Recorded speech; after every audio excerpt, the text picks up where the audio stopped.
हमारे वीडियो मसीहियों यानी क्रिश्चियंस को बाइबल सिखाने एवं उपदेश देने के लिए और उन लोगों के लिए बनाए जाते हैं जो सच्चे परमेश्वर को ढूंढ रहे हैं। किसी अन्य धर्म की आलोचना करना या उसके अनुयायियों का अपमान करना हमारा उद्देश्य बिल्कुल नहीं है, लेकिन कई क्षेत्रों में बाइबल की शिक्षाएं अन्य धर्मों के साथ मेल नहीं खाती। इसलिए अगर किसी को बाइबल की शिक्षाओं से ठेस पहुंचती हो तो कृपया हमारे वीडियो न देखें। प्रभु आपको आशीष दे। Our videos are made to teach and preach the Bible to Christians and to those who are seeking the true God. It is not our intention to criticize or insult any other religion or its followers. But there are many areas in which the teachings of the Bible do not match with those of other religions. So if anyone is offended by the teachings of the Bible, please do not watch our videos. God bless you. प्यारे परमेश्वर, आज शाम हम आपकी उपस्थिति में अपने स्वरों को झुका दीजिए। इस जगह में प्रभु केवल तू ही है जो सारी महिमा, आदर, सारे धन्यवाद, स्तुति, प्रशंसा, हर एक आदर और सम्मान के योग्य सिर्फ तू है। धन्यवाद प्रभु, जितनी प्रार्थनाएं हमने इस जगह पर की है आपने से सुन ली। प्रभु आज शाम इतनी बारिश होने के बावजूद यहाँ पर प्रभु लोग आए हैं। प्रभु कई लोग बरसात में भीगने के बावजूद आज उन्होंने एक अच्छा चुनाव किया कि वो तेरे भवन में जाकर तेरी आदर, तेरी स्तुति, तेरी प्रशंसा करें। प्रभु यहाँ पर बैठे हुए हर एक छोटे से लेके बड़े को आप आशीर्वादित करें। जैसे उन्होंने आपका सम्मान किया, आदर किया है प्रभु, आप स्वर्ग से हाथ बढ़ाकर उनके जीवन को आशीष दीजिए। यहाँ से कोई भी प्रभु खाली अपने वापस घर नहीं जाएगा। जैसे वो यहाँ पर आए वैसे ही वापस यहाँ से नहीं जाएंगे, लेकिन आपकी महान उपस्थिति, अभिषेक, आपकी शांति को, आपके आशीष को लेकर इस जगह से जाएंगे। प्रभु मैं अपने आप को आपके हाथों में देता हूँ। होने जब मैं घटूं और आप घटो। ये लोग मुझे सुनने नहीं आए प्रभु, ये लोग आपको सुनने आए हैं। मैं अपना मुंह आपके सामने पसारता हूँ। अपना वचन मेरे मुंह में डाल प्रभु, अपनी अग्नि से मुझे भर दे। आप परमेश्वर बोलने के लिए ऐसा वचन दे जो दुष्ट के हर एक कामों को नष्ट कर दे। प्रभु तेरे पवित्र आत्मा के अभिषेक से हमें कर। प्रभु यहाँ पर आए हुए हर एक को विशेष रूप से छू। जो लोग उदास है, निराश है, जो आने वाले कल के लिए चिंता में, प्रभु जो आर्थिक समस्या से जा रहे हैं, प्रभु जिनके जीवन में पैसों की बहुत बड़ी कमी है, प्रभु जो पैसों के लिए निरंतर संघर्ष कर रहे हैं, ऐसों पर आप अनुग्रह करें। हमारी कलीसिया को परमेश्वर आप गरीबी में ना रहने दें, क्योंकि गरीबी आपकी ओर से नहीं, आपने गरीबी को ले लिया ताकि हम तुझ में धनवान बने। आप परमेश्वर इस चर्च के सारे मेंबर्स हर प्रकार से आशीर्वादित, हर क्षेत्र में आशीर्वादित। प्रभु हम प्रार्थना करते परमेश्वर, ना केवल भौतिक बातों में, लेकिन आत्मिक बातों में, आर्थिक बातों में, मानसिक बातों में, हर एक क्षेत्र में आशीर्वादित है। प्रभु आपका महान अनुग्रह पर गरीबी की मानसिकता, गरीबी की सोच को, गरीबी की आत्मा को इस जगह से निकाल दे यीशु के नाम में, और वो विश्वास दे कि इनका आने वाला कल बेहतर होगा। प्रभु हम प्रार्थना करते हर एक पीढ़ी पीढ़ी के शाप को यीशु के नाम से जगह से तोड़ दे। प्रभु हम प्रार्थना करते आर्थिक रूप से तेरे लोगों को संपन्न कर। बोलने के लिए आपने मुझे वचन दिया प्रभु, आपकी महान उपस्थिति से जगह को भरा। हमारी वर्षिप टीम को भी आप आशीष दीजिए प्रभु। नौजवानों को पवित्र आत्मा की आग से भर, लगातार इनका इस्तेमाल आपकी महिमा के। हम सारा आदर महिमा आपको देते हैं प्रभु। जो लोग घर पर है इस समय उनके मन से तो बातें प्रभु, उनका मन तो से दूर नहीं जाए प्रभु, वो संसार के अंधकार में खो न जाए, उन पर अनुग्रह कर प्रभु यीशु। हम तुझे महिमा देते हैं और तेरे पवित्र नाम से ये प्रार्थना करते और सब लोग कहेंगे आमीन। आइए जोरदार तालियों के द्वारा हालेलुया। कोई बोलो प्रभु यीशु मसीह की जय। आमीन। आप सभी का मैं धन्यवाद करता हूँ। इतनी बारिश होने के बावजूद आप लोगों ने चर्च में आने का निर्णय लिया। महान आशीष आपके जीवन में आएगी जब आप परमेश्वर के साथ चलने का निर्णय लेंगे। आप सभी लोगों ने देखा कि सुबह से बारिश हो रही, यहाँ पर आप आए, आपने देखा ये जगह पानी से भर चुका है, लेकिन फिर भी आपने अब वापस उल्टे पैर नहीं गए। आप चर्च में आए, प्रभु के भवन में आए और आप विश्वास करते हैं कि प्रभु इसका आपको बहुत बड़ा प्रतिफल देगा। हाल ही में मैंने एक खबर पढ़ी, अखबार में एक लेख आया, इंग्लैंड में एक अखबार में ये लेख लिखा गया कि जो लोग रविवार को चर्च जाते हैं वो कम बीमार पड़ते हैं। ये संसार के लोग, अखबार में लिखने वाले लोगों का एक सर्वे हुआ, उस सर्वे में उन्होंने मसीह लोगों का सर्वे किया और जिसमें पाया गया कि जो लोग संडे को चर्च में जाते हैं वो लोग कम बीमार पड़ते हैं। प्रभु की स्तुति हो हमारी सिस्टर किरण की, सिस्टर शुभांगी, जिन्होंने प्रार्थना का मुद्दा लिया कि बरसात में होने वाली सारी बीमारियों से परमेश्वर हमें बचाए। मैं विश्वास करता कि प्रभु ने हमारी प्रार्थना सुनी है।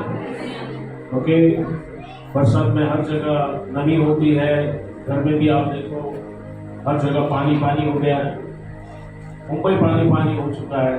पर कितने लोग धन्यवाद देते कि अगले साल के लिए पानी आ गया है, हमको पीने के पानी के लिए चिंता नहीं करना पड़ेगा। आमीन। बरसात भी होनी चाहिए, बरसात आशीष को दिखाता है। आमीन। और आज मैं आपको बताने वाला हूँ, परमेश्वर न केवल पानी की बरसात करता है, लेकिन वो अपने बाइबल में, अपने वचन में कहता है कि अगर तुम अपने दशमांश, अपने उठाने की भेंटों में विश्वास योग्य रहोगे तो मैं तुम पर अपरंपार आशीष की बरसात करूंगा। हालेलुया। कितने लोग उस अपरंपार आशीष की बरसात में भीगना चाहते हैं? कितने लोगों को बरसात अच्छा लगता है? लेकिन परमेश्वर कहता है इस बार मैं अपने लोगों पर पानी नहीं, आशीर्वाद बरसाऊंगा। हालेलुया। अभिषेक बरसाऊंगा, पवित्र आत्मा को बरसाऊंगा। कितने लोग चाहते हैं उसमें भीगना? कितने लोग ऐसे बरसात का आनंद लेना चाहते हैं? हालेलुया। कई लोग संडे को नहीं थे, आज हमने सोचा था ज्यादा लोग नहीं आएंगे। मेरी पत्नी बोल रही थी तुम इतना तैयारी कर रहे हो, लेकिन आज आएंगे क्या लोग? मैंने कहा लोग आए या नहीं आए, हम जरूर चर्च में जाएंगे। हम पास्टर के लिए, लोगों के लिए चर्च नहीं आते हैं, हम चर्च आते हैं हमारे राजा के लिए, उसकी आराधना करने के लिए। हम आर्थिक बातों के बारे में सीख रहे हैं कि पूरा महीना हम पैसों की शिक्षा को देखेंगे, लेकिन उसके पहले मैं चाहता हूं कि हम कुछ वचन को देखें। और मैं चाहता हूं आप लोग निकाले मेरे साथ भजन संहिता उसका 50 अध्याय वचन 12 को कोई जल्दी से पढ़े। संपन्नता मिलती है जब हम परमेश्वर के भय में चलते हैं। हालेलुया। अपने बाजू वाले को बोलो, संपन्नता मिलती है जब हम परमेश्वर के भय में चलते हैं। कोई निकालिए भजन संहिता 50 अध्याय वचन 12 को कोई मेरे लिए पढ़े। यदि मैं भूखा होता तो तुझसे न कहता, क्योंकि जगत और जो कुछ उसमें है वह मेरा है। आमेन। हालेलुया। परमेश्वर कहता है कि अगर मैं भूखा होता तो तुझे कभी न कहता, क्योंकि जगत और जगत में जो कुछ है वो किसका है? परमेश्वर का है। हालेलुया। पिछले सप्ताह हमने देखा हग्गई 2 में परमेश्वर कहता है कि संसार का सारा सोना और चांदी किसका है? मेरा है। आमीन। सो हम देखते हैं यहीं पर बात खत्म हो जाती है। ओके, चीजें सेटल होती है। जब परमेश्वर ने कह दिया हो गया। परमेश्वर कहता है सारा जगत किसका है? परमेश्वर का है, और जगत में जो कुछ है वो परमेश्वर का है। इसलिए हम कभी ये नहीं कह सकते हैं कि जिस घर में हम रहते हैं वो घर मेरा है, जो काम हम करते हैं वो काम मेरा है, जो कमाकर हम पैसा लाते हैं उस पर मेरा अधिकार है। परमेश्वर ने आपको अच्छी सेहत दी, इसलिए हर सुबह उठकर आप काम पर जाते हैं। वो घर खरीदने की शक्ति परमेश्वर ने आपको दी, इसलिए आप उस घर में रह रहे हो। वरना दुनिया में कई लोग हैं जिनके सर पर छत नहीं है। मुझे प्रार्थना के लिए विशेष बोझ मिला कि मैं उन लोगों के लिए प्रार्थना करूं बरसात में, जो लोग फुटपाथ और सड़कों पर सोते हैं, जिनके लिए घर नहीं। बहुत जरूरी है कि आज हमारे पास जो कुछ है हम ध्यान दें कि वो हमें किसने दिया है। हम केवल परमेश्वर के दी हुई चीजों की भंडारी है। हम उसे संभालने वाले हैं, क्योंकि बाइबल कहती है तुम भी जगत में कुछ नहीं लाए और ना ही जगत से कुछ ले जाओगे। सो परमेश्वर कहता है कि जगत और जगत में जो कुछ है वो मेरा है। एक और वचन हम लोग पढ़ेंगे, ओके, भजन 24:1 को पढ़े कोई। पृथ्वी और जो कुछ उसमें है यहोवा ही का है, जगत और उसमें निवास करने वाले भी। सो यहाँ पर हम देखते हैं कि परमेश्वर कहता है कि जो कुछ पृथ्वी में है और पृथ्वी में जो निवास करने वाले लोग हैं वो भी किसके हैं? परमेश्वर के। परमेश्वर ने ही उन्हें बनाया है। भजन 104:24 को पढ़ेंगे हम लोग। भजन 104:24 जल्दी से। हे यहोवा तेरे काम अनगिनत है, इन सब वस्तुओं को तूने बुद्धि से बनाया है। पृथ्वी और तेरी संपत्ति से परिपूर्ण है। पृथ्वी तेरी संपत्ति से परिपूर्ण है। आमेन। पृथ्वी तेरी समृद्धि से परिपूर्ण है। आमेन। सो हम देखते हैं ये सारे वचन हमें क्या बताते हैं।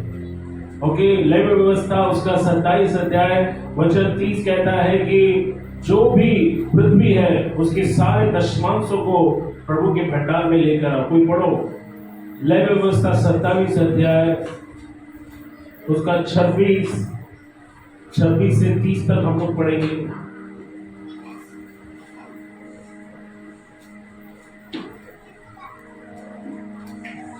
पर घरेलू पशुओं का पहिलौठा जो पहिलौठा होने के कारण यहोवा का ठहरा है, उसको कोई पवित्र न ठहराए, चाहे वो बछड़ा हो चाहे भेड़ या बकरी का बच्चा, वह यहोवा ही का है। परंतु यदि वह अशुद्ध पशु का हो तो उसका पवित्र ठहराने वाला उसका याजक के ठहराए हुए मोल के अनुसार उसका 5वां भाग और बढ़ाकर छुड़ा सकता है, और यदि वह न छुड़ाए जाए तो याजक के ठहराए हुए मोल पर बेच दिया जाए। वचन 30 को पढ़िए। फिर भूमि की उपज का सारा दशमांश, चाहे वह भूमि का बीज का हो चाहे वृक्ष का फल, वह यहोवा ही का है, वह यहोवा के लिए पवित्र ठहरे। यदि हम देखते परमेश्वर के वचन में कहता है कि पृथ्वी पर जो कुछ है, जो कुछ पनपता है, उगता है, वो सब परमेश्वर का है। इसलिए परमेश्वर ने लोगों से कहा था कि तुम जो कुछ कमाते हो, अगर तुम्हारी कमाई पेट से होती है, खेती से होती है, जानवरों से होती है, तो उसका पहला भाग जो है, 10वां अंश जो है, वो तुम मेरे भवन में लेके आओ, क्योंकि पृथ्वी और पृथ्वी की सारी चीजें किसकी है? परमेश्वर की है। और आज आपके पास जो कुछ है वो परमेश्वर ने आपको दिया है। आप अपने साथ माँ के पेट से नहीं लाए थे, आप खाली हाथ आए थे और खाली हाथ इस संसार से जाएंगे। और जो भी आज आपके पास है, पढ़ने के लिए बुद्धि आपको किसने दी? परमेश्वर ने दी, क्योंकि आज बहुत सारे लोग पागल खाने में है। इन्हें अगर आज आपकी बुद्धि ठिकाने में है, ये परमेश्वर का अनुग्रह आपके ऊपर। अगर आज काम करने के लायक आपके हाथ में है तो परमेश्वर ने आपको सामर्थ और शक्ति दिया है। बाइबल के व्यवस्था 8:18 में परमेश्वर ही है जो आपके हाथों को पैसे कमाने की, धन कमाने की शक्ति देता है। Praise the Lord. उसने आपको शक्ति दी घर लेने की, उसने आपको शक्ति दी है बच्चों को पालने की या परिवार का पोषण करने की। सो ये परमेश्वर है जो कहता है कि जगत और जगत की सारी बातें मेरी है। और अगर आप परमेश्वर के व्यवस्था में, परमेश्वर के वचन में, परमेश्वर के जो है भय में चलोगे तो आपके जीवन में आप आशीष और समृद्धि को आते हुए देखोगे। बाइबल में एक सबसे अच्छा उदाहरण है राजा हिजकिय्याह का। आप लोग निकाल सकते हैं दूसरा इतिहास उसका 31 अध्याय वचन 20 और 21 को हम पढ़े।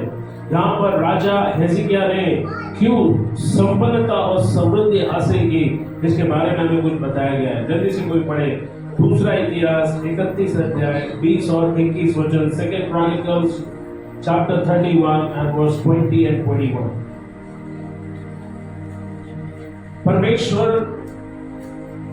आपके पैसों के पीछे नहीं पड़ा, वरन वो आपको आशीष देना चाहता है। हालेलुया। उसने अपने वचन में सिद्धांत को रखा है, और अगर हम उसके सिद्धांत का पालन करेंगे तो उसका परिणाम ये होगा कि आपके जीवन में आशीष आएगी। परमेश्वर आपको आशीष इसलिए नहीं देगा क्योंकि आप बहुत ज्यादा प्रार्थना करते हो, उपवास करते हो, ओके, आप बहुत ज्यादा प्रभु के साथ समय बिताते हो। नहीं, परमेश्वर आपको आशीष इसलिए देगा क्योंकि आप उसके नियमों पर चलते हो, क्योंकि आप उसके सिद्धांतों को मानते हो। हालेलुया। बाइबल कहती है हम जो बोएंगे वही हम काटेंगे।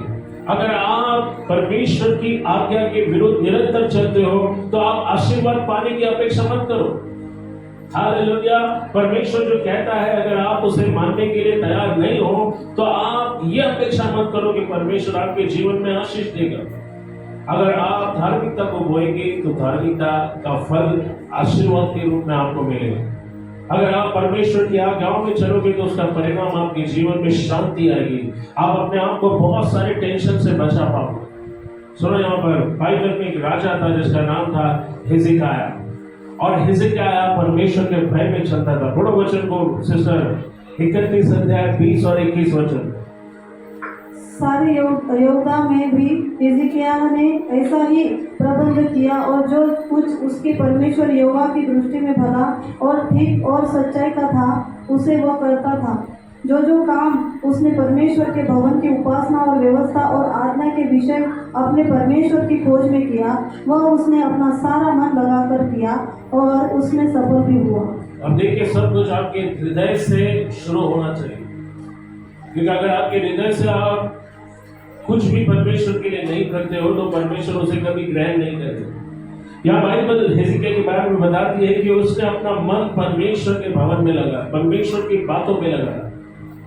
यीशु ने कहा जहां तुम्हारा मन है वहीं पर तुम्हारा धन भी है। जहां तुम्हारा धन है वहां तुम्हारा मन है। हालेलुया। तो सुनो, यहाँ पर इस समय आपका मन किसकी ओर? सच्ची संपन्नता का अर्थ है अलौकिक रूप से, पर्याप्त रूप से धन पाना, ताकि अलौकिक सूचनाओं को जो परमेश्वर आपको देता है उसे पूरा करे। याद रखिए, परमेश्वर समृद्धि आपको इसलिए नहीं देगा ताकि आप सिर्फ अपने परिवार और आप खुश रहो, नहीं। परमेश्वर समृद्धि इसलिए देना चाहता है ताकि आप उसका इस्तेमाल उसके राज्य को संसार में बढ़ाने के लिए करें। जैसा कि हम देखते हैं कि सच्ची संपन्नता सिर्फ पैसों के बारे में नहीं, परंतु जीवन के सभी क्षेत्र में परमेश्वर आपको समृद्ध होना देखना चाहता है। सच्ची समृद्धता सिर्फ पैसों के बारे में नहीं, क्योंकि अगर आपके पास पैसा है, आपके पास सेहत नहीं है, तो पैसा क्या किस काम का? अगर किसी के पास करोड़ों रुपए है लेकिन वो कैंसर के आखिरी स्टेज में, वो पैसा उसके लिए क्या काम का है? हाँ, वो पैसा लेकर भी उसका कोई मतलब नहीं है। अगर आपके पास पैसा है लेकिन आप शांति से सो नहीं सकते, राइट? कुछ लोग कर्जा लेकर घर लेने की कोशिश करते हैं, पर जब वो घर लेते हैं तो उस घर में वो सो नहीं पाते, क्योंकि उनको हमेशा टेंशन है कि अगर ये महीने का इंस्टॉलमेंट नहीं दिया तो हम घर के बाहर हो सकते हैं। क्या फायदा है अगर आप ऐसे घर में शांति के साथ सो नहीं सकते, तो क्या आप उस घर का आनंद ले पाएंगे? बाइबल कहती है परमेश्वर आपको ऐसे घरों में ले जाएगा जिसे आपने अपने हाथों से नहीं बनाया। तो अगर आप घर के लिए प्रार्थना कर रहे हो तो आपको परमेश्वर से बुद्धि मांगना है, परमेश्वर से मांगना है कि वो आपका मार्गदर्शन करे। परमेश्वर नहीं चाहता है कि कभी आप ऐसे चीज में हाथ डालें जो आपसे नहीं हो सकता। बाइबल कहती है परमेश्वर आपके लाभ के लिए आपको शिक्षा दे। कितने लोग अपने जीवन में लाभ पाना चाहते हैं? तो कोई भी बड़ा निर्णय लेने के पहले परमेश्वर की उपस्थिति में जाओ। देखो परमेश्वर क्या ही आपकी इच्छा है, क्या परमेश्वर ये कदम पे उठाऊं, क्या परमेश्वर के निर्णय में लूं, क्या मैं इस दिशा में जाना चाहिए मुझे? क्योंकि परमेश्वर जब आपको कुछ देता है तो वो उसके साथ दुख नहीं मिलाएगा। और जब परमेश्वर आपको घर देना चाहता है तो वो आपको आराम की नींद भी देना चाहता है। सोचो अगर परमेश्वर आपको ऐसा घर दे जो आप अपनी ताकत से कभी नहीं ले सकते हो, जब वो घर आपको देगा तब खाना खाते समय आपको टेंशन नहीं होगा, अरे कल मुझे इंस्टॉलमेंट भरना है, कल मुझे किस्त चुकाना है। आप चैन और शांति के साथ सोएंगे क्योंकि परमेश्वर ने आपको सब दिया है। सुनो, यहाँ पर परमेश्वर का जब आप आदर करोगे, उसके सिद्धांतों का आदर करोगे, तब परमेश्वर उसके आशीषों को आपके जीवन में भेजेगा। देखो यहाँ पर क्या लिखा है, ओके? राजा हिजकिय्याह ने वही किया जो परमेश्वर की दृष्टि में क्या है, भला और ठीक है। अब देखो, अगर आप दशमांश देते हो और परमेश्वर की आज्ञा को नहीं मानते हो तो आप अपेक्षा नहीं करें कि प्रभु आपको आशीष। क्योंकि आपने सिर्फ एक क्षेत्र में परमेश्वर की आज्ञा मानी, बाकी बचे हुए क्षेत्र में आपने परमेश्वर की आज्ञा नहीं मानी। तो आपको अपने हर क्षेत्र में हर प्रकार से परमेश्वर की आज्ञा मानना। हिजकिय्याह ने वही किया जो परमेश्वर की दृष्टि में भला थी और सच्चाई का था। उसने अपने पूरे मन से परमेश्वर की खोज की, इसलिए वो सफल बना। कुछ अनुवाद में लिखा है कि वो संपन्नवान बना या समृद्ध बना। यहूदा का राजा हिजकिय्याह हमारे ही समान काफी खतरनाक और विनाशकारी समय में रहा करता था। हमारे टाइम में भी बहुत सारे चैलेंजेस है, कंपटीशन, राइट। जब संसार के लोग बोलते हैं मुंबई में आप घर नहीं ले सकते, तो कई बार हम उनकी बातों में हाँ में हाँ मिलाते हैं। पर याद रखो, परमेश्वर ने आपको संसार से अलग किया है। आप संसार की तरह नहीं सोचना चाहिए आपको। शैतान चाहता है कि आप संसार की तरह सोचे ताकि वो आपको बंधन में रख पाए, लेकिन यीशु ने कहा तुम सत्य को जानोगे और सत्य तुम्हें क्या करेगा? स्वतंत्र करेगा। तो आप देखो, जो बातें मनुष्य के लिए असंभव है वो परमेश्वर के लिए संभव है। तो अगर आप घर के लिए प्रार्थना कर रहे हो, परमेश्वर से कहो प्रभु आप मुझे जब घर दोगे तो मुझे टेंशन नहीं रहेगा, और मैं चाहता हूं कि आप मेरे घर को बनाए। हालेलुया। उसके समय का इंतजार करें। कभी कभी हम लोग जल्दबाजी में घाई में ऐसे निर्णय लेते हैं जो बाद में हमारा ब्लड प्रेशर बढ़ा देता है, बाद में हमारा टेंशन बढ़ा देता है। परमेश्वर सब कुछ उसके टाइम पर अच्छा करता है, तो उसके टाइम का इंतजार करो। परमेश्वर से प्रार्थना करना जारी रखो, विश्वास रखो। जब आपके आसपास कुछ नहीं होता है तब भी परमेश्वर की होती है। आप देखो, अब्राहम की जब परमेश्वर ने परीक्षा की तो उसने कुछ ऐसा मांगा जिससे वो सबसे ज्यादा प्यार करता था। क्या था जो अब्राहम से परमेश्वर ने मांगा? इसहाक को, उसके इकलौते बेटे को। और आपको मालूम इसहाक कभी पैदा हुआ? जब अब्राहम 100 साल का था, ये उसके बुढ़ापे में पैदा हुआ। वो बेटा था जो अब्राहम ने अपनी शक्ति से नहीं पाया, परमेश्वर ने उसे दिया। और जब परमेश्वर ने उसकी परीक्षा करनी ठानी, परमेश्वर ने कहा कि तू जिससे सबसे ज्यादा प्यार करता है वो मुझे क्या कर? बलिदान कर। उसे अपने ही बेटे को उस जगह ले जाना था जहां पर परमेश्वर ने उसे कहा कि तू उसे क्या कर? मेरे लिए बलि कर। उसको मारना था और फिर उस पर लकड़ियां रखकर उसको जलाना था। पर परमेश्वर जानता था कि ये उसकी परीक्षा है, और इस परीक्षा में अब्राहम सफल होता है कि नहीं, ये परमेश्वर देखना चाहता। आप देखो, जैसे ही अब्राहम ने छुरा उठाया, बाइबल कहती है अचानक उनकी नजर पीछे गई, वहां से उनको एक मेंढे का रोने का आवाज आया। अब ये बहुत दिलचस्प और रहस्य की बात है कि वो मेंढा उस जगह कैसे आ गया। क्या वो मेंढा पहले से था? पहले से था? अगर पहले से होता तो अब्राहम और इसहाक को दिखाई देता। बट बाइबल कहती है जब स्वर्गदूत ने उसके हाथ से वो छुरा उठाया, तब उन्होंने अपने पीछे मेंढे के आवाज को उन्होंने सुना। एक मेंढा झाड़ी में फंसा हुआ था। अब वो मेंढा वहां कैसे आया? अब्राहम ने क्यों उस जगह का नाम यहोवा यिरे रखा? क्योंकि उस जगह पर परमेश्वर ने उसके लिए प्रयोजन किया। यहोवा यिरे इस नाम का मतलब है परमेश्वर जो मेरी जरूरतों को पूरा करता है। Hallelujah, hallelujah. आप देखो, रेगिस्तान में जब परमेश्वर के लोगों को भूख लगी, परमेश्वर ने आकाश से क्या बरसाया? मन्ना बरसाया। अब ये मन्ना रेगिस्तान में कैसे आया? अचानक आ गया। कहां से आ गया नहीं मालूम, आकाश से आया अचानक। एक दिन आपके जीवन में भी, आपके रास्ते में भी परमेश्वर आपकी आशीष को भेजेगा। अचानक आपके जीवन में आपकी आशीष आएगी, समृद्धि आएगी। सो इसलिए अगर इस समय आप अपने जीवन में कुछ होता हुआ नहीं देख रहे, अपेक्षा करें कि परमेश्वर जिसने रेगिस्तान में लोगों को भोजन खिलाया, वो आपकी घटी और आपकी जरूरत को भी पूरा करे। हालेलुया। पर जरूर देखिए, आप परमेश्वर के भय में चले, जैसे हिजकिय्याह राजा परमेश्वर के भय में चला, अब्राहम परमेश्वर के भय में चला। बाइबल कहती है हिजकिय्याह हमारे ही समान खतरनाक और विनाशकारी समय में रहा करता था। हर तरफ बहुत सारे ताकतवर शत्रुओं ने उसे घेर लिया था। उन दिनों में मूर्ति पूजा बहुत ज्यादा प्रभाव में था। लोग सच्चे जीवित परमेश्वर को छोड़कर मूर्ति पूजा कर रहे थे। उसके माता पिता ने एकमात्र जीवित परमेश्वर को त्याग दिया था। अगर आप हिजकिय्याह राजा की पार्श्वभूमि को खोजेंगे तो उसके माता पिता खुद जो है मूर्ति पूजक बन गए थे। वो जीवित परमेश्वर के पीछे चलना उन्होंने छोड़ दिया था और वो मूर्ति पूजाने लग गए और दूसरों को भी पराये देवता की पूजा करने के लिए उत्साहित किया। आप इसे दूसरा इतिहास 28 अध्याय 1 से 4 में पढ़ सकते हैं। दूसरा इतिहास 28 अध्याय 1 से 4 में कोई पढ़े। इतना सब कुछ होने के बाद भी राजा हिजकिय्याह ने कोई समझौता नहीं किया।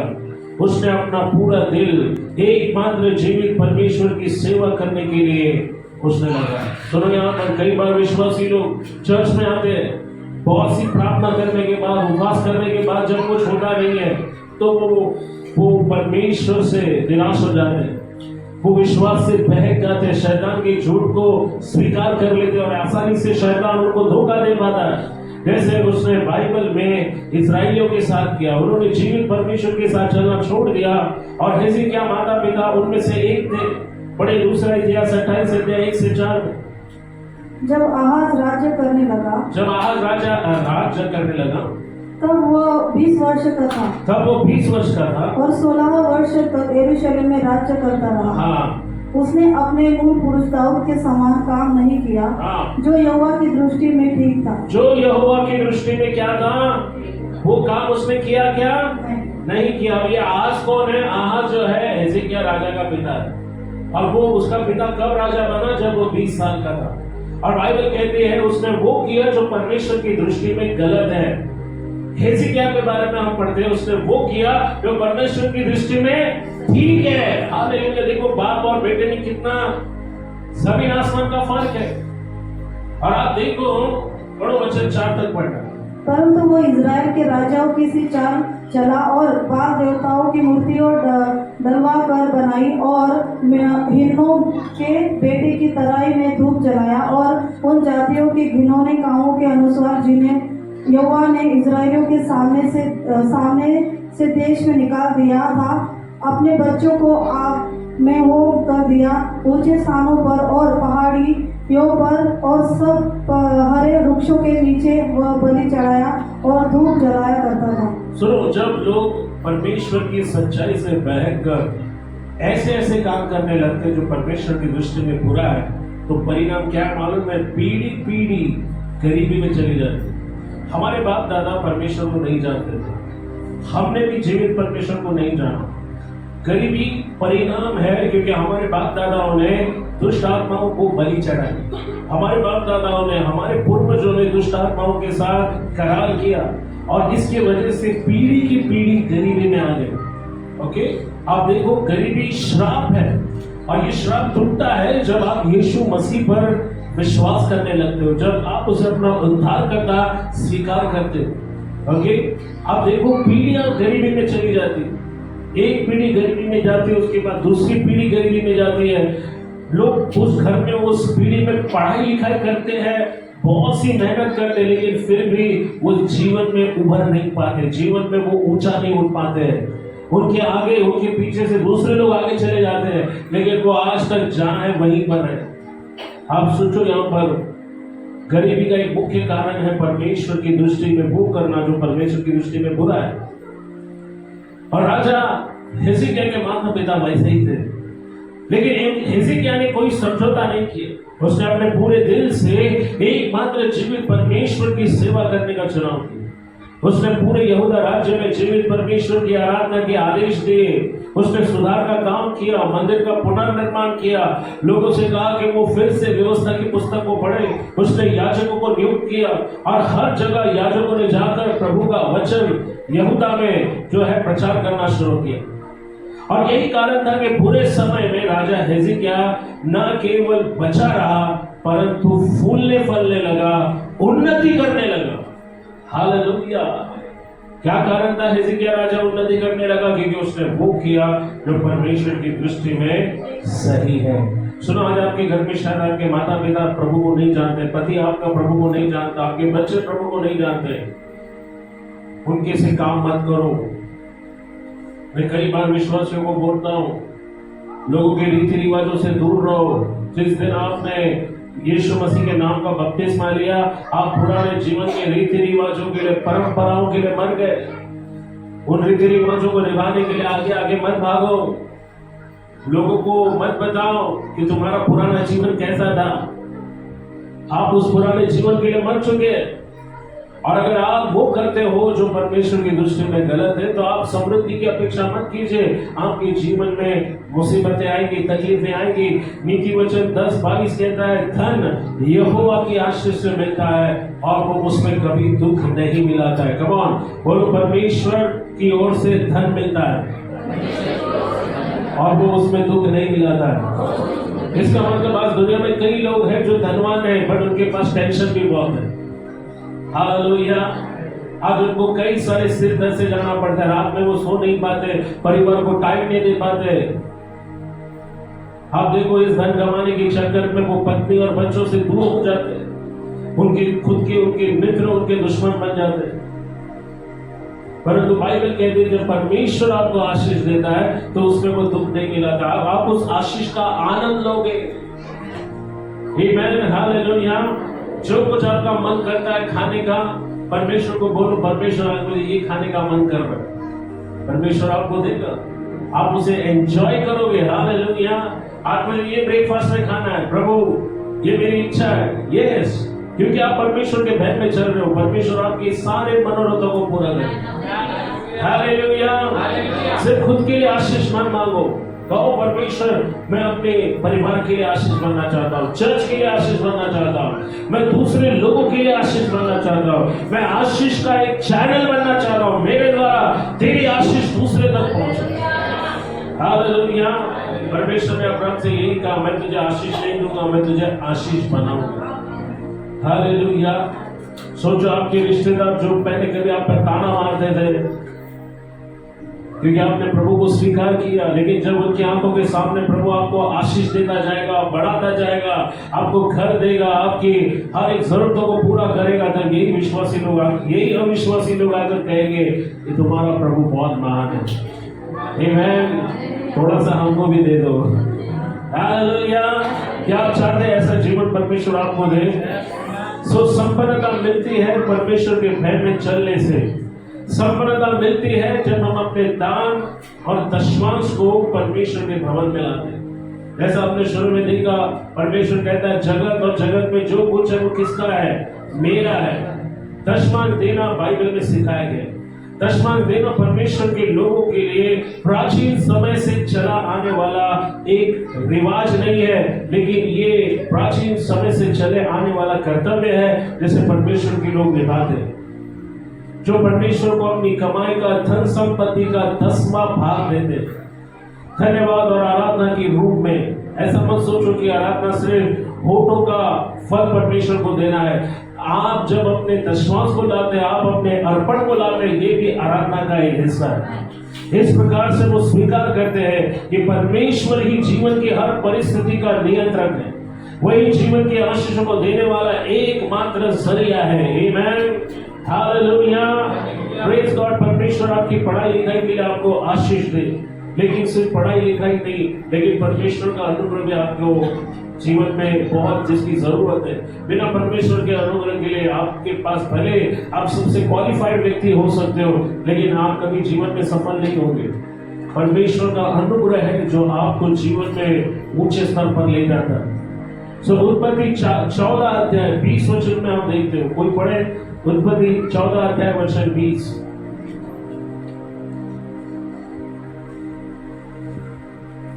सो दशमांश जब हम देते हैं तो किसी जोर जबरदस्ती डर के कारण नहीं, लेकिन भक्ति और समर्पित हृदय के कारण हम देते हैं।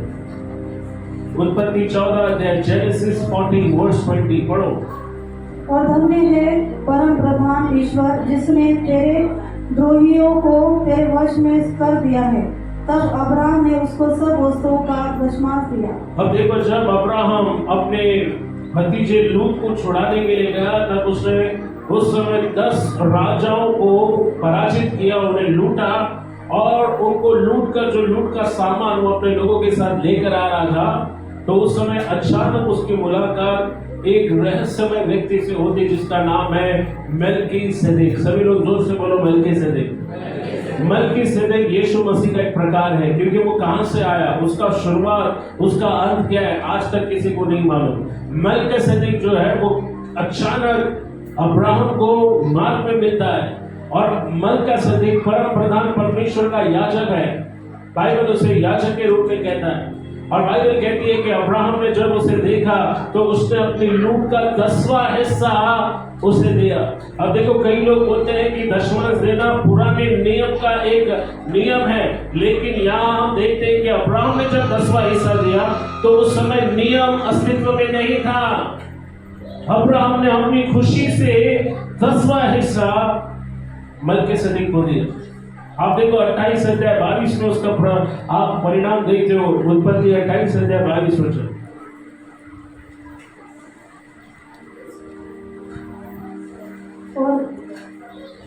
यस, और यह पत्थर जिसका मैंने खंभा खड़ा किया है परमेश्वर का भवन ठहरेगा। याकूब के बारे में लिखा है, याकूब ने परमेश्वर से वादा किया कि अगर तू मुझे खाने के लिए रोटी, पहनने के लिए कपड़ा देता है, तो अगर मेरे आने जाने में मेरी रक्षा करता है, तो जो कुछ मैं कमाऊंगा उसका 10वां हिस्सा मैं तुझे दूंगा।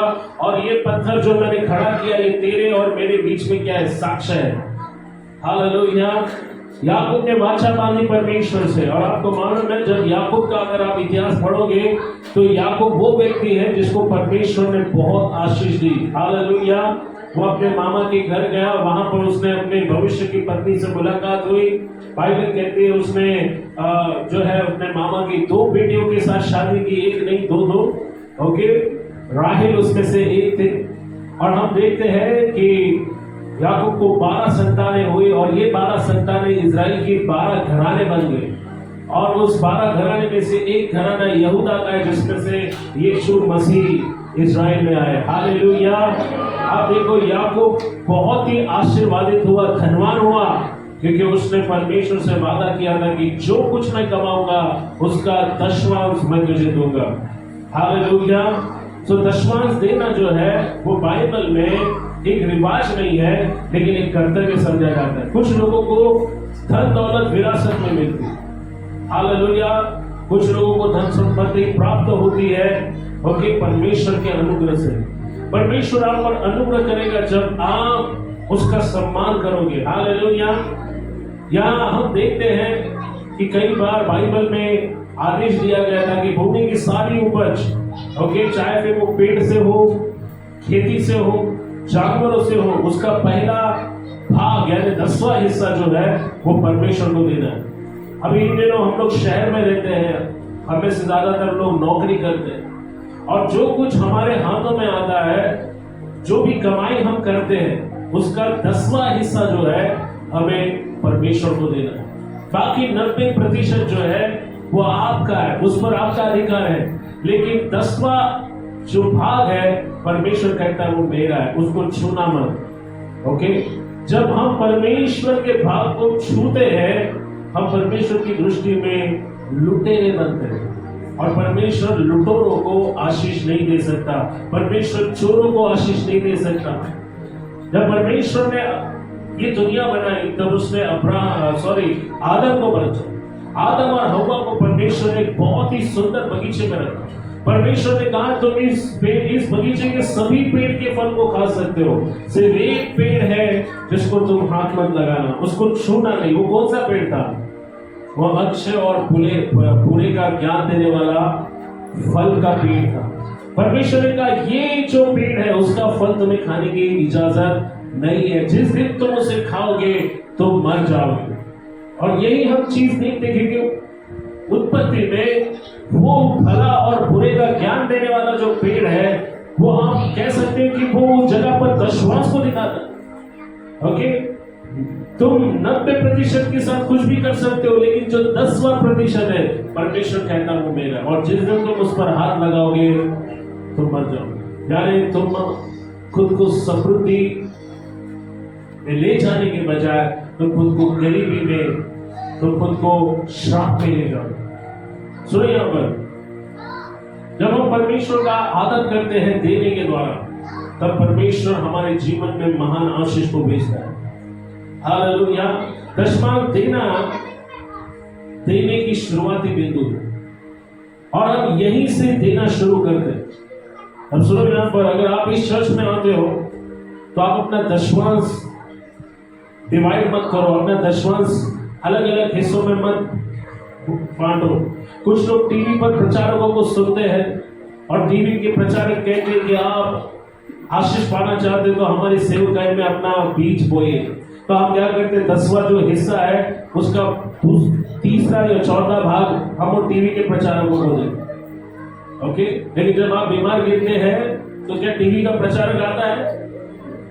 परमेश्वर का जो दशमांश है आपको उसी जगह लाना है जहां पर आपको खिलाया जाता है आत्मिक रूप से, जहां पर आपका पालन पोषण होता है। और जिस चर्च में आप जाते हो, जिस चर्च में आपको आत्मिक भोजन मिलता है, जिस चर्च में आपका आत्मिक उन्नति होती है, उसी जगह पर आपको अपना दशमांश देना है। मैं ये नहीं कहता कि आपको दूसरे प्रचारक और सेवकों को देना नहीं चाहिए। अगर आपको उनको देना है तो दशमांश से मत दीजिए।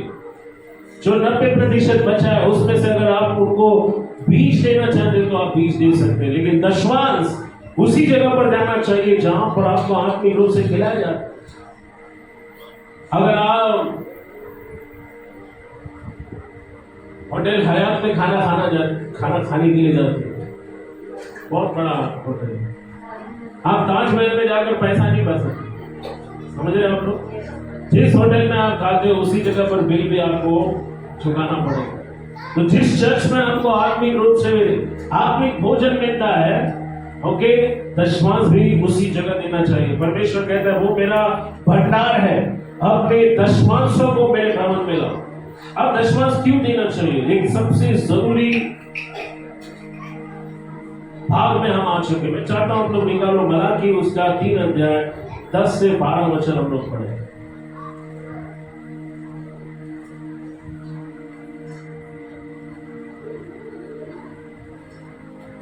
मसीह लोगों को दशमांश आखिर क्यों देना चाहिए? क्योंकि यही एक ऐसा रास्ता है जिसके द्वारा परमेश्वर अपने लोगों को संभालता है। यही एक ऐसा रास्ता है जिसके द्वारा परमेश्वर का जो कार्य है, सुसमाचार प्रचार का कार्य है, हम उसके लिए अपना हाथ पैर लगाते हैं, उसको हम आगे ले जाने के लिए अपना सहयोग देते हैं। पुराने नियम में जो 12 गोत्र थे उसमें से आप जानते कौन सा गोत्र था जो परमेश्वर की सेवा करने के लिए चुना गया था? वेरी गुड, अनिरुद्ध ने बहुत अच्छा जवाब दिया। क्या?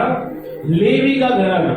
अब सुनो यहाँ पर, पुराने नियम में लेवी के गोत्रों को 12 गोत्रों में से परमेश्वर की सेवा के लिए चुना गया था, ताकि वो परमेश्वर के तंबू में 24 घंटे काम करे, उसकी सेवा करे, और उसके बदले में उन्हें अपनी उपजीविका चलाने के लिए भूमि प्रदान करने के बजाय परमेश्वर ने कहा उनकी जीविका बाकी 11 गोत्र अपना दशमांश देकर करें। अब सुनो यहाँ पर, हम लोग नए नियम में पास्टर्स, लीडर्स जिनको परमेश्वर चुनता है सेवकाई के लिए, ओके, उन्हें परमेश्वर जो दशमांश आप कलीसिया में लाते हो उसके द्वारा आप परमेश्वर की सेवा को और सेवक को जो है अपना समर्थन देते हो। आप देखो इब्रानियों 7 अध्याय वचन 5 को जल्दी से कोई पढ़े। इब्रानियों 7 अध्याय, मलाकी में हम वापस जाएंगे लेकिन पहले हम लोग पढ़ेंगे इब्रानियों 7 अध्याय वचन 5 और 6 और फिर 6 से 10 को पढ़ेंगे।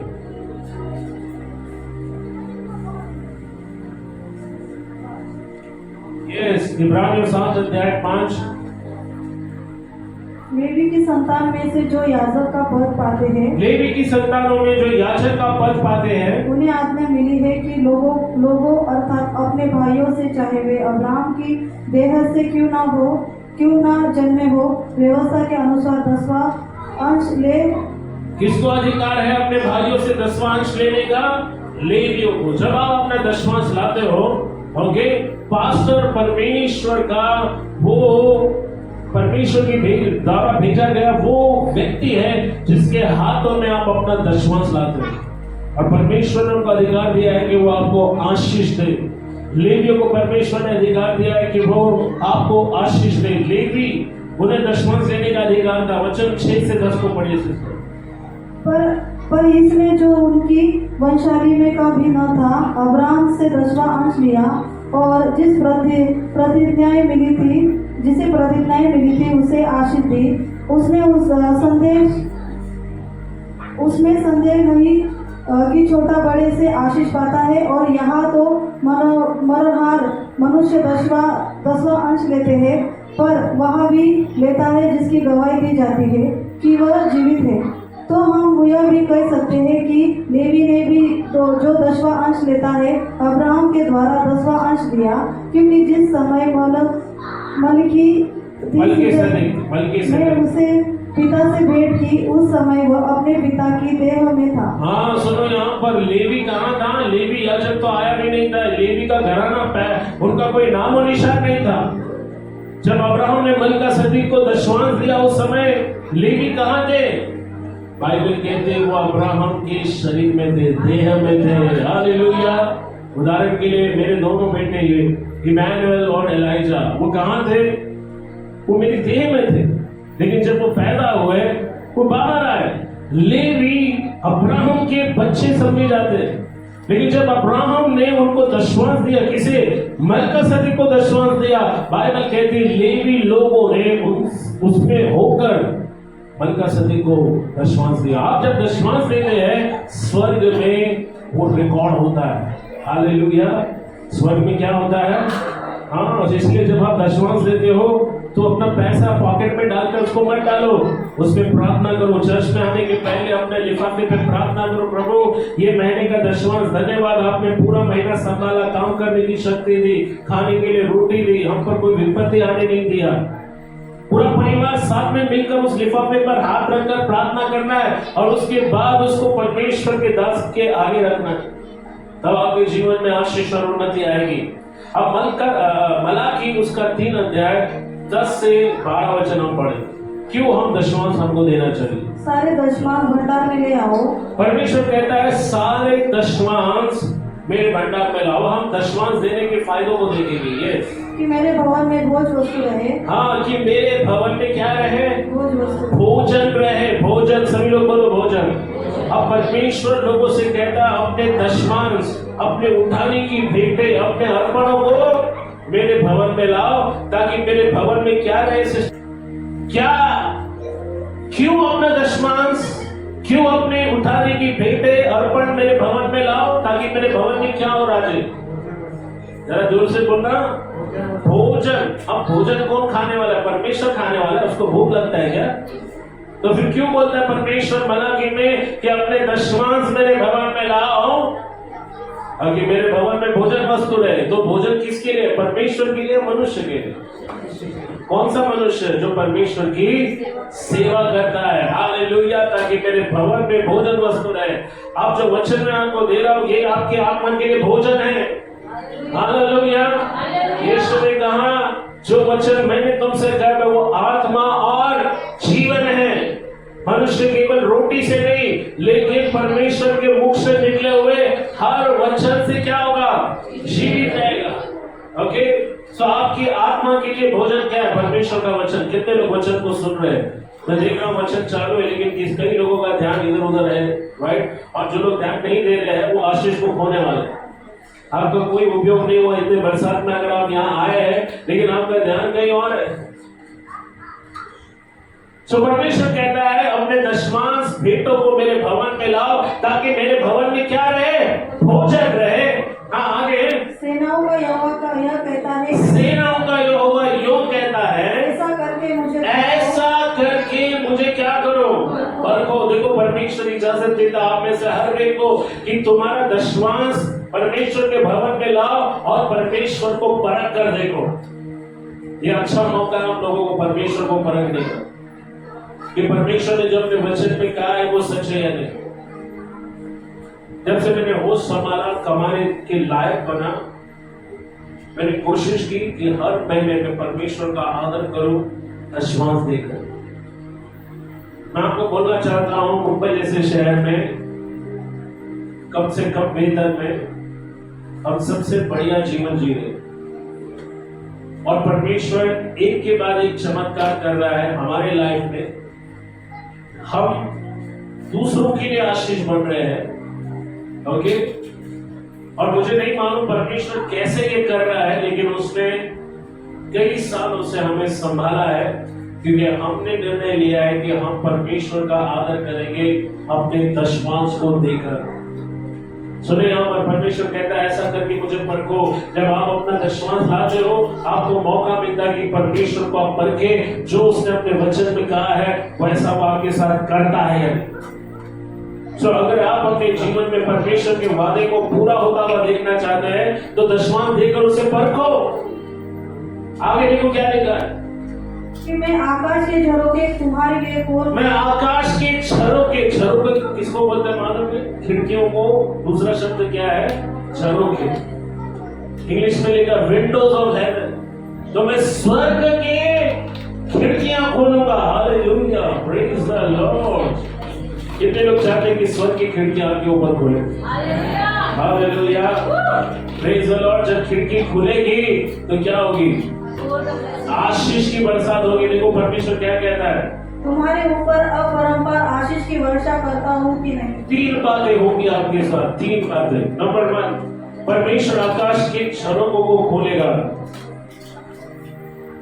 परमेश्वर आकाश के झरोखों को खोलेगा जिससे आप पर बरसात हो, और ये बरसात पानी की नहीं। देखो वचन 10 में क्या लिखा है, अंडरलाइन करो। 10 या 11? हाँ पढ़ो, 10 में लिखा है। यस, और सेनाओं का यहोवा यह कहता है, सेनाओं का यहोवा यह कहता है कि ऐसा करके मुझे परखो। ऐसा करके किसे परखो? पास्टर को नहीं, परमेश्वर को परखो। हाँ, पूरी बाइबल में परमेश्वर को कहीं पर भी परखने की इजाजत नहीं है। सिर्फ एक जगह परमेश्वर खुद कहता है ऐसा करके मुझे परखो, देखो। यस, कि मैं आकाश के झरोखे तुम्हारे लिए खोल, कि मैं आकाश के झरोखे तुम्हारे लिए खोलता हूँ कि नहीं? तुम्हारे ऊपर अपरंपार आशीष की वर्षा करता हूँ। हाँ, परमेश्वर कहता है कि मैं बरसात भेजूंगा, लेकिन ये बरसात पानी की नहीं होगी, अपरंपार आशीष की होगी। बोलो अपरंपार आशीष की। यस, आगे बढ़िए। मैं तुम्हारे लिए नाश करने वालों को ऐसा भड़कूंगा, मैं तुम्हारे लिए नाश करने वाले को क्या करूंगा? ऐसा भड़कूंगा, ऐसा घुड़कूंगा। कैसा घुड़कूंगा? परमेश्वर कहता है ऐसा घुड़कूंगा कि वो तुम्हारे घर और से, तुम्हारी भूमि की उपज नष्ट न करेगा, और वो तुम्हारी भूमि की उपज नष्ट नहीं करेगा, और तुम्हारे दाख लताओं के फल कच्चे और न तुम्हारे दाख लताओं के फल कच्चे नहीं गिरेंगे। हाँ। सेनाओं के यहोवा का यही वचन है। सेनाओं के यहोवा का यही वचन है। अभी बहुत ध्यान से सुनो, मैं जो कुछ बोलने जा रहा हूँ। परमेश्वर आपकी उपज की रक्षा करेगा। नंबर 2, जब आप दशमांश देने में विश्वास योग्य रहोगे। दशमांश यानी 10वां हिस्सा। अगर आपका पगार 10,000 है तो 10वां हिस्सा कितना हुआ? 20,000 है तो कितना हुआ? 40,000 है तो कितना हुआ? 60,000 है तो कितना हुआ? 1 लाख है तो कितना हुआ? 10 लाख है तो कितना हुआ? और 100 लाख है तो कितना होगा? आप गणित में बहुत अच्छे हैं।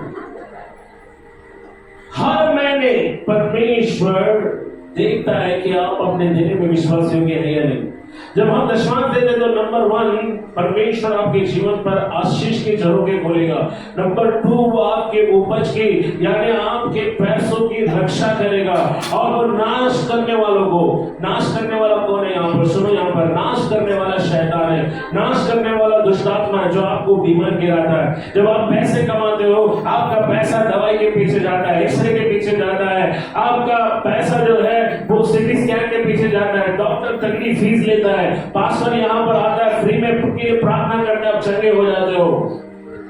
लेकिन फिर भी हम इतनी कंजूसी करते हैं कि हम प्रभु के राज्य के लिए कुछ देना नहीं चाहते। सोचो परमेश्वर आपको कितने बड़े नुकसान से बचाता है। प्रभु का सेवक, क्योंकि उसके ऊपर अभिषेक है, जब वो आपके लिए प्रार्थना करता है आपके लिए दरवाजे खुल जाते हैं, आशीष आपके जीवन में आती है, आपके हालात बदलने लगते हैं। सुनो यहाँ पर, जब परमेश्वर आशीष देता है, परमेश्वर को मत बोलो, सिर्फ मजे मत करो, परमेश्वर का भय मानो, उसका आदर करो, सम्मान करो। परमेश्वर आपको कई सारे नुकसान से बचाएगा। यहाँ नाश करने वाला शैतान है, और शैतान को भुड़कने का अधिकार मनुष्य को नहीं है, वो सिर्फ परमेश्वर कर सकता है। हालेलुया। अब वो कहता है कब मैं तुम्हारे लिए नाश करने वालों को घुड़केगा, जब तुम अपना दशमांश लाओगे। सुनो यहाँ पर मैं और कविता, हम कविता के पास्टर उनका एक वीडियो देख रहे थे, पास्टर पीटर सिंह में पुणे से, उनकी एक सभा में 25,000 लोग आते और वो बता रहे थे कि उनकी सभा में एक बूढ़ी महिला आई जिसकी साड़ी फटी पुरानी थी और काफी उसके मुख से दिख रहा था कि वो बहुत दुखियारी है, और उसके साथ उसके 2 बच्चे आए थे जिसके कपड़े भी फटे पुराने थे। और पास्टर ने जब उनको देखा बहुत तरस उन पर आया, और जैसे ही पास्टर ने उनके लिए प्रार्थना की, उस महिला के अंदर से दुष्टात्मा चिल्लाने लगी कि मैं इसके जीवन में खुद की मर्जी से नहीं आई, मुझे भेजा गया। और जब उस पास्टर ने प्रार्थना किया, दुष्टात्मा वो दुष्टात्मा गरीबी की दुष्टात्मा थी, वो दुष्टात्मा को भेजा गया था उस स्त्री को गरीब बनाने के लिए, क्योंकि एक समय में जब उसका पति जीवित था तब वो सबसे ज्यादा समृद्ध थे, सबसे ज्यादा आशीर्वादित थे, और ये उनके रिश्तेदारों को देखा नहीं गया। उन्होंने करनी किया, उन्होंने जाके जादू टोना किया और उन्होंने दुष्टात्मा को भेजा कि जाओ इस स्त्री को गरीब करो, कंगाल करो। और वो दुष्टात्मा जब उनके पीछे पड़ा तो उसका पति मर गया। उसके बाद उनकी हालात खराब होने लगे, उनके जीवन में गरीबी आने लगी और उनका कमाई का जरिया बंद हो गया, राइट, उनका घर छीन गया और वो एकदम ज्यादा कंगाल हो गए। और जब पास्टर ने प्रार्थना की, दुष्टात्मा को घुड़का, तो दुष्टात्मा उसको छोड़कर चली गई। सुनो यहाँ पर परमेश्वर कहता है कि मैं तुम्हारे नाश करने वाले को, तुम्हारी उपज को नाश करने वालों को मैं क्या करूंगा, घुड़कूंगा। सुनो यहाँ पर शैतान नहीं चाहता कि आप संपन्न हो, वो आपको गरीबी में दबा कर रखना चाहता है। ओके, आपके रिश्तेदार, आपके दोस्त जो आपसे जलन रखते हैं, वो नहीं चाहते कि आप जीवन में आगे आए, और वो आपके लिए मेहमानों को भेजेंगे आपको जीवन में पीछे ले जाने के लिए। उस समय आपकी रक्षा कौन करेगा मालूम है? परमेश्वर। जब परमेश्वर देखेगा कि दुष्टात्माएं आपकी सेहत को हाथ लगा रही है, आपके पैसे को हाथ लगा रही है, वो आपको गरीब बनाने के लिए आए, बाइबल कहते परमेश्वर उनको घुड़केगा, वो उनको आपको हाथ लगाने नहीं देगा। ये परमेश्वर का वादा है। सुनो यहाँ पर परमेश्वर आपको होने वाले नुकसान से बचाएगा, दुष्ट को आपको नुकसान पहुंचाने नहीं देगा।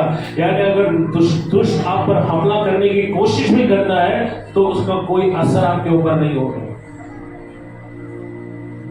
क्योंकि जब आप दशमांश देते हो स्वर्ग में रिकॉर्ड होता है। परमेश्वर देखता है उस चीज को कि आप विश्वास योग्य हो। अब देखो अय्यूब के खेतों को, घरों को, जानवरों को, बच्चों को किसने नुकसान पहुंचाया? अय्यूब एक धर्मी व्यक्ति था, पर उसके बच्चे परमेश्वर से इतना नहीं डरते थे, वो धर्मी नहीं थे। वो अपने बच्चों के लिए रोज प्रार्थना करता था कि परमेश्वर इनकी रक्षा कर, कदाचित इनसे कुछ पाप हो गया हो। और आप देखो अय्यूब परमेश्वर का भय रखने वाला व्यक्ति था, लेकिन शैतान ने परमेश्वर से मत मांगा कि मुझे इसको नुकसान पहुंचाना है, क्योंकि जब मैं इसको नुकसान पहुंचाऊंगा तो ये तेरी परमेश्वर की महिमा अब तक करते आया, अब वो तेरी निंदा करेगा। परमेश्वर ने कहा चलो ठीक है, देख ले, ये पूरी दुनिया में मुझे ऐसा सच्चा और खरा सोना नहीं मिला कि अय्यूब मेरा बेटा सच्चा है, तुझे जो करना है कर। और आप देखो एक के बाद एक शैतान ने क्या किया, उसके बच्चों को मारा, उसके खेत को आग लगा दिया, उसका घर गिर गया। और आप देखो एक ही पल में अय्यूब जो है गरीब बन गया। लेकिन हम कहीं पर भी बाइबल में नहीं पढ़ते कि अय्यूब ने परमेश्वर की निंदा की। उसने परमेश्वर को कहा परमेश्वर तूने दिया, तूने लिया, धन्य हो तू सदा। उसकी पत्नी ने कहा क्या प्रभु प्रभु कर रहा है, श्राप दे परमेश्वर को और मरना है मर जा। लेकिन अय्यूब ने कहा वो मूर्ख स्त्री है। जब परमेश्वर आशीष देता है तो हम हालेलुया कहते हैं, डांस करते हैं, और जब मुसीबत आती है तो सारी मुसीबत के लिए हम किसको जिम्मेदार ठहराते हैं? लेकिन उस मुसीबत के वक्त ही परमेश्वर देखता है हमारा स्वभाव कैसा है, हमारा रवैया कैसा है। क्या हम तभी भी अपनी सच्चाई पर टिके रहते हैं, विश्वास में टिके रहते हैं? क्या हम तब भी परमेश्वर को देना जारी रखते हैं जब सब कुछ हमारा छिन जाता है?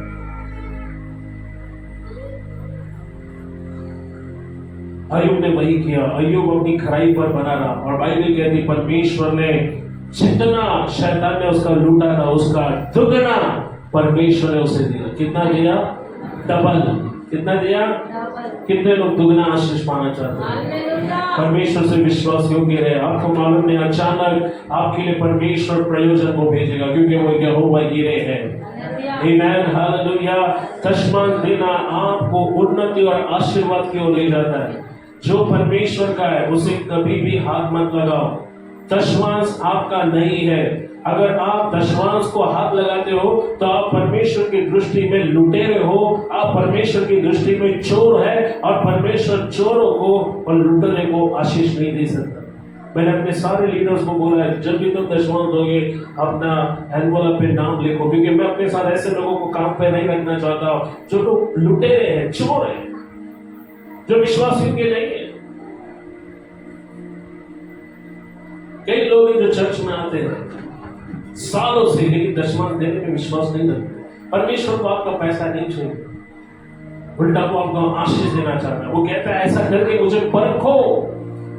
दशमांश देने का ताल्लुक है परमेश्वर के राज्य को बढ़ाने का। जिम्मेदारी आपकी और मेरी है। हम सबको दशमांश देना चाहिए, क्योंकि ये परमेश्वर के कार्य को बढ़ाने का रास्ता है, जिसके द्वारा हम प्रभु के राज्य को, उसकी सेवा को बढ़ाते हैं, जिससे उसको सुसमाचार लोगों तक पहुंचेगा। ये दिनों कई लोग झूठी शिक्षा दे रहे हैं, यूट्यूब पर, फेसबुक पर सिखा रहे कि दशमांश देना गलत है, दशमांश मत दो, लेकिन बाइबल कहती दशमांश दो। खुद यीशु मसीह ने भी मत्ती 23:23 में कहा है कि तुम इसे भी करते हो और उसे भी करते, यानी तुम दशमांश भी देते और परमेश्वर की आज्ञा को भी मानते। तीसरा, परमेश्वर क्या कहता है? वचन 11 को पढ़ो, मलाकी 3:11 आखिर में, सारी जातियां तुम्हें धन्य कहेंगी। मैं तुम्हारे लिए नाश करने वालों को ऐसा भड़कूंगा कि तुम्हारी भूमि की उपज नष्ट न करेगा और तुम्हारी दाख लताओं के फल कच्चे न गिरेंगे। और मैं ऐसा करूंगा, मैं क्या करूंगा कि संसार की सारी जातियां तुम्हें क्या कहेंगी? धन्य कहेंगे। कितने लोग चाहते हैं कि लोग आपको धन्यवाद दें? थैंक यू, आपने मेरे बच्चे के फीस को भरने में मदद की। धन्यवाद, आपने हमारे बच्चों को कपड़े लेकर दिए। धन्यवाद, घर लेने के लिए आपने हमको सहायता की। धन्यवाद, आपने हमारे हॉस्पिटल का बिल चुकाया। संपन्न होना है तो सिर्फ अपने लिए आशीष मत मांगो, बोलो परमेश्वर किसी के लिए मुझे आशीष मांगो। चलो नेक्स्ट मंथ मे भी शायद पहला या दूसरा रविवार हम लोग विशेष प्रार्थना करने वाले आपके लिए, मैं और कविता। अब 23 से आपका अभिषेक करेंगे कि गरीबी का आत्मा आपके जीवन को छोड़कर जाए, आपके जीवन से गरीबी का बंधन टूट जाए। और हम देखना चाहते हैं कि इस कलीसिया में कोई गरीब नहीं रहे, सब लोग आशीष पाए। Hallelujah, hallelujah. समृद्ध और आशीष पाने का मतलब सिर्फ पैसा नहीं पाना, लेकिन हर क्षेत्र में आपको परमेश्वर आशीषित होता हुआ देखना चाहते हैं। वो आपके दुख को आनंद में बदलना चाहते हैं। वो देखना चाहता है कि आप अच्छी सेहत में रहें। वचन 11 में परमेश्वर 12 में कहता है कि सारी जातियां तुम्हें धन्य कहेंगी। लोग हमें धन्य कब कहेंगे? कौन बताओ मुझे, लोग कभी हमें धन्य कहेंगे? जब वो हमें आशीर्वादित होता हुआ देखेंगे।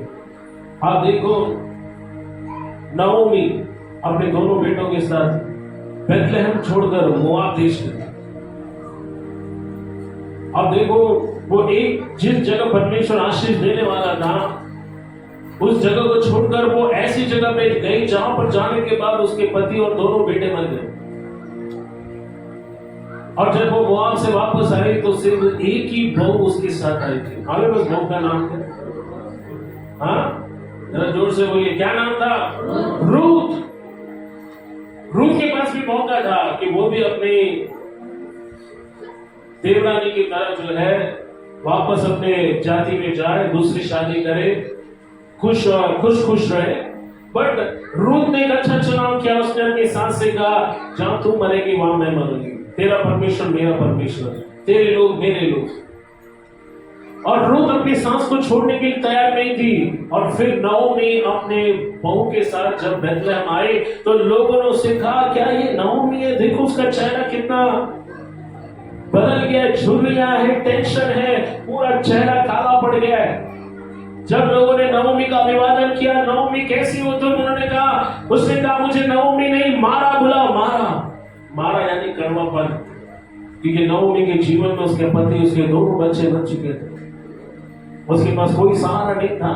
बट वो भूल गई कि उसके जीवन में परमेश्वर ने एक आशीष के रूप में एक व्यक्ति को रखा था, उसका नाम था रूथ। और आप जानते परमेश्वर ने रूथ के जरिए नवमी के जीवन को आशीष दी। कई लोग हमारे लिए आशीष बनते हैं, क्या आप जानते हैं? आशीष सिर्फ पैसा नहीं, लोग भी आशीष। कुछ लोगों को परमेश्वर आपके लाइफ में भेजता है, अगर वो नहीं आते तो आप वहां नहीं पहुंचते जहां आप हो। सो परमेश्वर ने जिन लोगों को आपके जीवन में रखा है, उनको धन्यवाद दो उनके लिए कि थैंक गॉड किसी ने हमें प्रभु का रास्ता बताया, धन्यवाद किसी ने हमको पढ़ना लिखना सिखाया, धन्यवाद किसी ने हमारी सिफारिश की, धन्यवाद किसी ने हमको काम पे लगाया। धन्यवाद दो उन लोगों के लिए, क्योंकि अगर वो नहीं होते तो आप वहां नहीं पहुंचते जहां आप आज हो। और आप देखो परमेश्वर ने उसे आशीष दी, जो कुछ उसने खोया था परमेश्वर ने उसके जीवन को आशीष दी। और बाइबल कहती है जब लोग हमें आशीर्वादित होते हुए देखेंगे तब लोग हमें धन्य कहेंगे। लोगों ने नवमी को कहा, धन्य है तेरा परमेश्वर जिसने तुझे बिना छुड़ाने वाले के नहीं रखा। आप देखो बोआज नाम का एक व्यक्ति था जिसने उसकी बहू से शादी की, और नवमी और उसकी बहू दोनों कर्जे से, गरीबी से बाहर आ गए, और उसका वंश वहीं पर खत्म नहीं हुआ, लेकिन नवमी का वंश आगे बढ़ा। बोआज से यिशै पैदा हुआ जो दाऊद का पिता था, और दाऊद से यीशु मसीह बाहर आए। हालेलुया। दाऊद के वंश से कौन आया? दाऊद को इंग्लिश में डेविड बोलते हैं, तो दाऊद नाम सुनने के बाद चौंक मच जाए। जो लोग नए लोग आए पहली बार, उनको शायद दाऊद कौन है? वो दाऊद नहीं, बाइबल में दाऊद परमेश्वर का भक्त था। डेविड, परमेश्वर आपको जब आशीष देगा लोग बोलोगे आपका परमेश्वर धन्य है। नवमी को देखकर लोगों ने कहा तेरा परमेश्वर धन्य है जिसने तेरे वंश को खत्म होने से बचाया। परमेश्वर जब हमारे द्वारा उसकी आशीषें दूसरों तक पहुंचाएगा तब लोग हमें धन्य कहेंगे।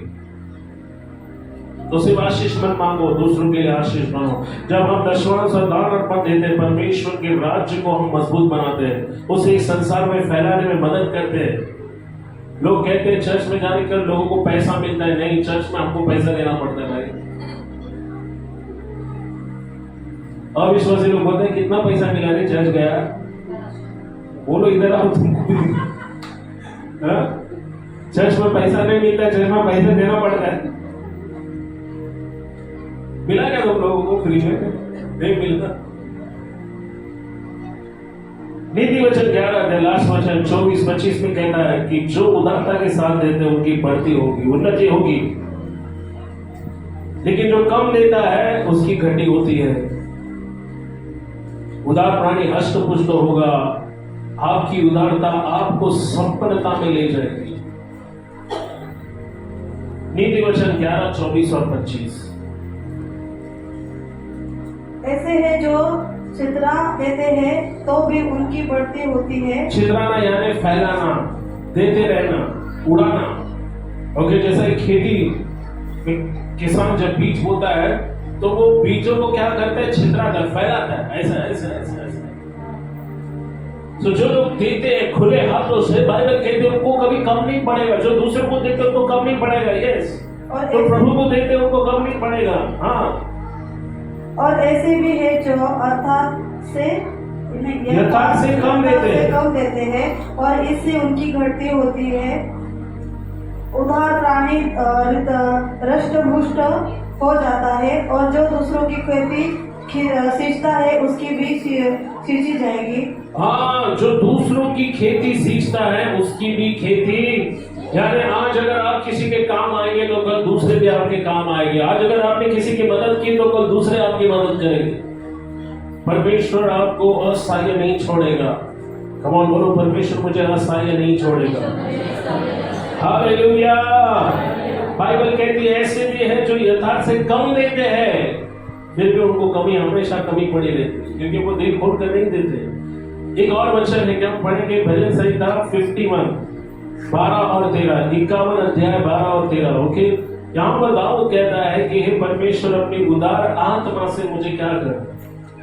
एक्चुअली ये वचन अगले हफ्ते के लिए था, बट मुझसे रहा नहीं गया, मैं ये वचन चाहता हूँ कि आप पढ़ें। अपने किए हुए उद्धार का हर्ष मुझे फिर से दे, अपने किए हुए उद्धार का हर्ष मुझे फिर से दे, और उद्धार आत्मा देकर मुझे संभाल। ये उदार, उधार नहीं है, सभी लोग बोलो उदार। अब उदार ये जो शब्द है, ओके, इंग्लिश में इसको जनरॉसिटी बोलते हैं या जनरस। ओके, उदारता का मतलब ओके जिसका दिल दरिया है, यानी जो दिल खोलकर कंजूसी नहीं करता। सुनो, समझ रहे हैं आप लोग? जो लोग क्या नहीं करते, हाँ, कंजूसी नहीं करते। कंजूस लोग कैसे होते मालूम? कोई उदाहरण दे सकते हैं कंजूस को? हाँ, कंजूस लोग को देते समय ना बहुत दर्द होता है, तकलीफ होती है, जल्दी से हाँ, अरे हमारा जो घर मालक है, घर का छत का रिपेयरिंग के लिए किसी को बुलाया, ओके, और उसने कहा देखो हमारा मजदूरी 1000 रुपए, 1000 रुपए कैसे लेगा? अरे साहब अगर गिर गया तो मेरा हाथ पैर टूट जाएगा, पथरा टूटेगा, हमारा नुकसान होगा, आपका नुकसान होगा। नहीं, नहीं काम करो, 200 रुपए में काम। सोचो, उसने कहा काम करो, आप ही खुद चढ़ो और आप ही खुद करो। देखो एक उदाहरण में दे रहा हूं, कंजूसी बनना एक हद होता है। हाँ, कभी कभी लोग इतने कंजूस होते हैं कि वो देने में बिल्कुल यकीन नहीं करते। वो जब परमेश्वर को देते तो मानो वो टिप, वेटर को टिप देते, मानो में टिप दिया क्या, कभी कभी मालूम है वो टिप भी हम उठा के रख लेते थे। हाँ, कंजूसी। बिल देने के बाद हम वेटर को 10-15 रुपए छोड़ देते, मालूम क्यों? उसको टिप बोलते हैं। और कई बार लोगों को लगता है वो परमेश्वर को टिप देकर सोचते वो परमेश्वर को खुश कर रहे हैं। नहीं, आप हमारे या वेटर को जब टिप देते हो क्या करते हो? फेंक देते हो। सुनो, यहाँ पर दाऊद यहाँ पर एक बहुत जरूरी बात कहता है, पढ़ो उसको, कि अपनी उदार आत्मा से मुझे संभाल। यानी परमेश्वर स्टिंजी नहीं है, परमेश्वर कंजूस नहीं है, परमेश्वर उदार है। उसके पास इतना है, आपको मालूम है 5 रोटी से कितने लोग खाए? सिर्फ 5000 लोग खाए नहीं, 5000 से पुरुष थे, स्त्रियों और बच्चों को तो गिना ही नहीं था। और उसके बाद भी इतने लोग खाने के बाद कितने टोकरे बचे? पतरस को जब मछली मिली कितनी? 1-2 ही दिया परमेश्वर ने, चलेगा खुश हो जाओ। कितना मिला? हाँ, बाइबल बोलती जाल फट गया और इतना मछली आया कि उसके वेट से नाव डूबने लगा। नाव, वो भी मछली के वेट से नाव डूबा, ये कभी उन्होंने सुना नहीं होगा, है ना? देखो हमारा परमेश्वर जब देता है ना, और किसी ने बोला छप्पर फाड़ के देते हैं, तो वो छप्पर फाड़ने के बाद छप्पर रिपेयर करने का भी पैसा दे देंगे। हालेलुया। हमारा परमेश्वर कंजूस नहीं है। हमारा परमेश्वर क्या बोलता है ना, थोड़ा थोड़ा नहीं देता है, वो इतना इसलिए देता है ताकि आप भी आशीर्वादित हो और आपके आसपास जितने लोग हैं वो भी आशीष पाए। खबर अपने हाथ उठाकर कहो, प्रभु कंजूसी की आत्मा से मुझे छुड़ा, प्रभु देने में मुझे विश्वास योग्य बना। हालेलुया। देने में विश्वास योग्य रहो, देना सीखो। कभी कोई बर्थडे गिफ्ट जाते हो, बर्थडे गिफ्ट साथ में लेकर जाओ, खाली हाथ मत जाओ, नहीं है मेरे पास कुछ। शादी में जाते हो एटलीस्ट कुछ गिफ्ट लेकर जाओ, खाली हाथ मत जाओ, क्योंकि आप जब दोगे तो आपको मिलेगा। दो तो कुछ लोगों को सिर्फ लेना अच्छा लगता है, लाओ लाओ लाओ, लेकिन देना परमेश्वर का स्वभाव है। जो कुछ परमेश्वर ने बनाया वो सब आपको देते हैं। सूरज उसने बनाया, कुछ लेता है आपसे? क्या करा? जमीन परमेश्वर ने बनाई, जमीन आपसे कुछ लेती है? नहीं। जमीन क्या करती है? हवा परमेश्वर ने बनाया, कुछ लेता है आपसे? पेड़ परमेश्वर ने बनाया, कुछ लेता है आपसे? नहीं लेता है ना पेड़, लेने के बाद भी देता है। बट परमेश्वर ने जो कुछ बनाया है वो आपको सिर्फ देता है। देना परमेश्वर का स्वभाव है। और अगर आप परमेश्वर की संतानों को देने में विश्वास रखते हैं, हालेलुया।